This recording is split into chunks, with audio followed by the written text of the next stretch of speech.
Hello guys, welcome back to my YouTube channel. My name is Shamari Cruz and good morning.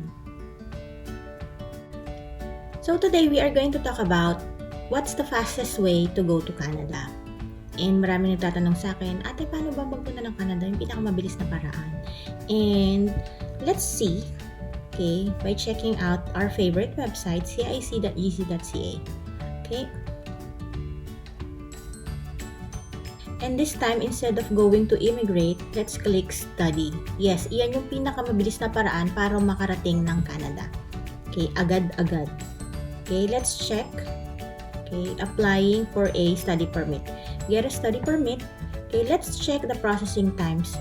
Fees, okay, study permit is 150 Canadian dollars and the processing time varies by country. So let's check the application processing times if you're applying for a study permit. Okay, select an application type. Okay, temporary residence. Which temporary residence application? Okay, and you should choose study permit from outside Canada. And then where are you applying from? For sure, it's okay. Philippines. Okay, get processing times, and it says here study permit. Okay, Philippines is only 14 weeks. Meaning more or less 3 to 4 months. But then, good news, because there's a faster way of doing this. Okay, it says here, okay, applying for a study permit.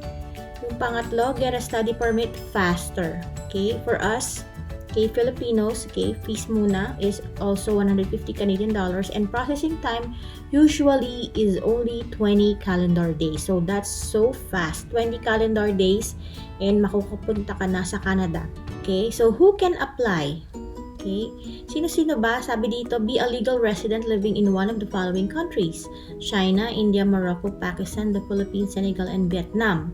Okay, have an acceptance letter from a post-secondary designated learning institution, live outside of Canada. When apply, have proof you have paid your tuition for the first year of study, have GIC, blah blah blah blah blah blah.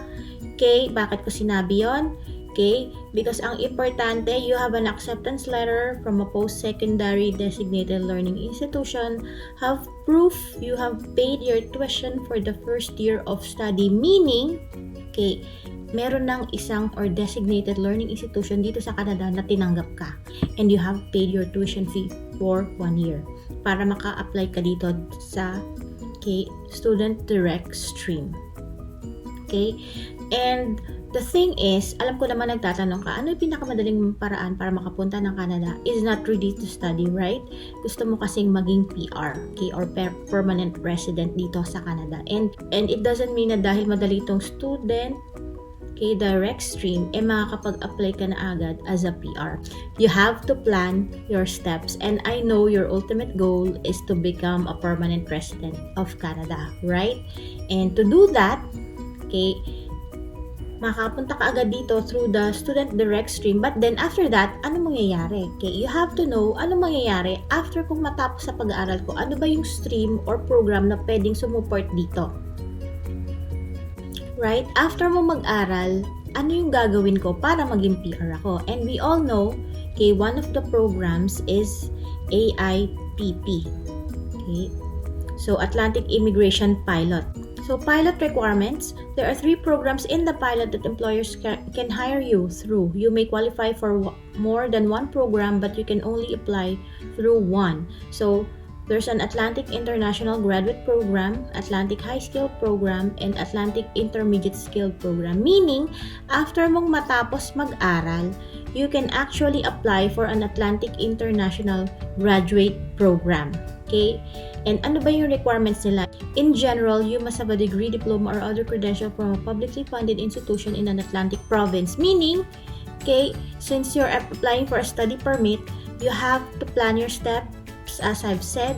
Okay, kailangan mag-apply ka sa one of the Atlantic provinces here in Canada. Okay, ano ba yung mga Atlantic provinces na yan? New Brunswick, Nova Scotia, Prince Edward Island, and Newfoundland and Labrador. So, maghahanap ka ngayon ng schools doon or institutions, university or college, okay, natatanggap sa'yo, Okay, so that after you finish your course, you can apply to the Atlantic International Graduate Program. Okay, so planado dapat yung mga steps natin. Okay, but anyway, okay, bakit ito yung pinili natin? Okay, have lived in Atlantic Province for at least 16 months in the 2 years before getting your degree, diploma, or credential. Take a language test to show you can communicate in English or French. Show you can support your family and when you come to Canada. Work experience is not required. Okay, for international graduates hired through the Atlantic Immigration Pilot. Okay, so ibig sabihin, after you finish your course, pwede ka na agad mag-apply dito sa Atlantic International Graduate Program because it does not require work experience. Kasi usually, dun sa ibang streams, at least 1 year experience ang kailangan nila. But with this one, you don't need. But with the Atlantic Program, okay, with the Atlantic Immigration Program, all of the 3 programs, okay, with all the programs here in the Atlantic Immigration Program, they all require a job offer, but that's another topic. Okay, so pinakamabilis na paraan, study permit. Okay, your first step, okay, maghanap ng school, okay, natatanggap sa'yo. Okay, you have to meet their requirements. Okay, and then, anong school or saang school? One of the Atlantic provinces, New Brunswick, Nova Scotia, Prince Edward Island, or Newfoundland and Labrador. Okay? And then, okay, pag na-accept ka, you should apply doon sa student direct stream because the processing time is only 20 days. And then, pag nakarating ka dito, tapusin mo yung pag-aaral mo. Okay? And, after that, you can apply doon sa Atlantic, okay, International Graduate Program.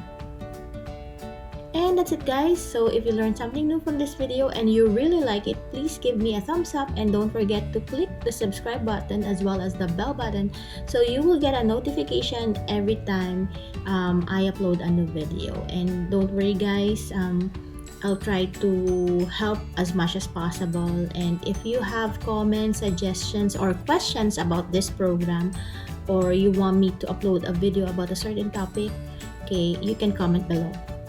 Okay, have a good day, guys.